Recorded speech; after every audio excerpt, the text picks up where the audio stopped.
has issued a severe thunderstorm warning for Central Cherokee County in upstate South Carolina until 7:45 p.m. Eastern Daylight Time.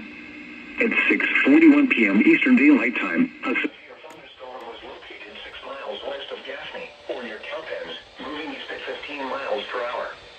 Hazard, 60 miles per hour wind gusts and quarter-size hail. Source, radar indicated. Impact, minor hail damage to vehicles is expected. Expect wind damage to trees and power lines. Locations impacted include Cherokee Falls, Draytonville, Chickadee, Gaffney, and Blacksburg. For your protection, move to an interior room on the lowest floor of a building. Please report damaging winds, hail, or flooding to the National Weather Service by calling toll-free 1-800-267-8101 or by posting on our Facebook page or tweet us using hashtag NWSGSP. Your message should describe the event and the specific location where it occurred.